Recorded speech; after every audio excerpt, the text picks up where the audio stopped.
We are recording. Happy Tuesday.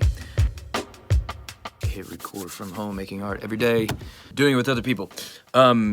Voice acting. The end of last week, if you watched Fridays, I did a little bit of voice acting on this little piece of text called The Kiss. It was very, romantic, felt nice, a little bit of escapism, what I called it. Actually, I'm gonna play it for you again right now, 'cause it's very quick. My hands on your waist, and yours on my neck. A kiss on the forehead, and everything fades. And I want to play you what someone else did with it. This is Bokoblin Vertigo. My hands on your waist and yours on my neck. A kiss on the forehead and everything fades. We were passing this around the company Slack channel. People just being like, what the fuck? First of all, bravo to Bokoblin Vertigo. I just want to applaud the creativity to have that kind of take on a piece of text, on a piece of voice acting. You can do so much just by having a different character, a different attitude, different take on a piece of text. So today, I don't think I did anything as good or clever as what Bokoblin Vertigo did, but I was inspired to try. So I went looking for voice acting, found one called Dear Silence. This is a piece of writing by a writer named Roman. It was actually written a long time ago, back in 2011. This is first contributed, and Steffi B just started a project to take this piece of text and turn it into something, and so people have been reading it. I think it's a cool little piece of writing, so I read it. I performed it twice. Oftentimes, when I'm recording voice acting contributions, I'll record more than one take, and this is just a habit from what you do on a set, by the way. Like when you're recording, you call it a wild line on a set. If you're recording wild lines, wild line means just the audio. That doesn't, if you're recording just a piece of audio, either because it's going to be voiceover or because it's a piece of audio that will then get edited into, the movie in some other way. But when you're just recording audio, they call it a wild line. And you never just do one take of it. It's like, it wouldn't be in the habit of to do that. So you always do multiple takes because you just give editors options that way.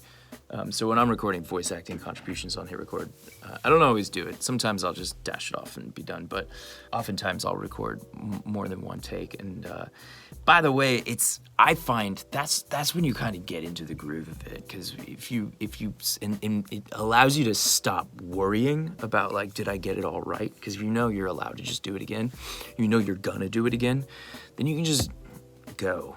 You're not worried about whether or not you're gonna hit every word or get it all right. You just do it a few times.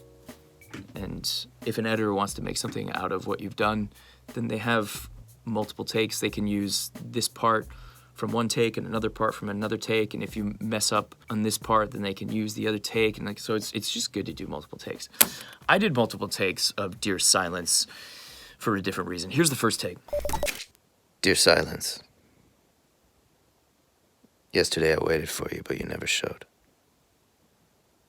I looked for you on every street corner, down every alleyway, and from every rooftop, but you were nowhere to be found. Times I wonder if I ever even knew you. Times I wonder if the voice I hear in my daydreams is something truly remembered or something purely imagined.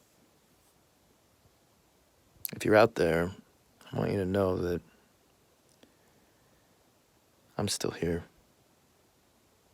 waiting for the day that you decide to be mine again, even if only for one night. Your long-lost love. The City. By the way, this must have been on Steffi B's mind.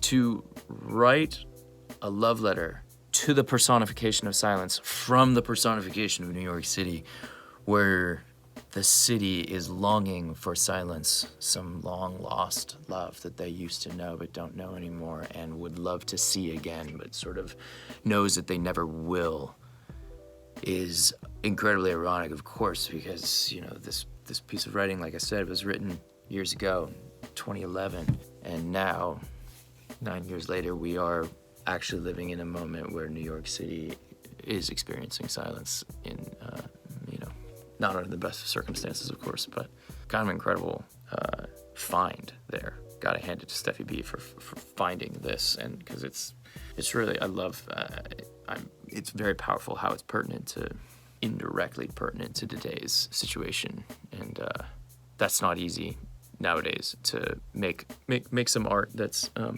pertinent to our moment of today's pandemic without being kind of on the nose about it, and so I thought that was really interesting. But here's the second take I did of Dear Silence. Dear Silence, yesterday I waited for you, but you never showed. I looked for you on every street corner, down every alleyway, and from every rooftop, but you were nowhere to be found. At times I wonder if I ever even knew you. At times I wonder if the voice I hear in my daydreams is something truly remembered or something purely imagined.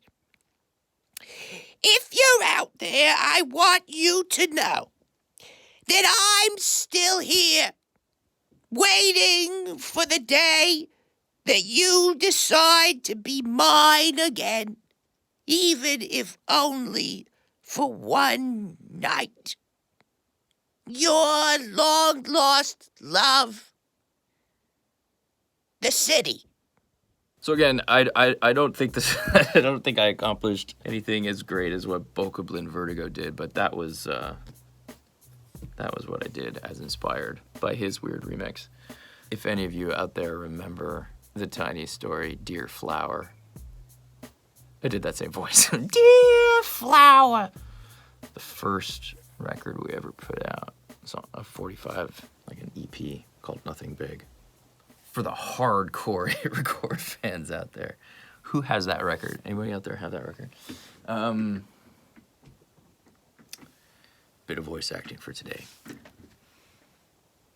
And I'll leave it there. Thanks again. See you tomorrow.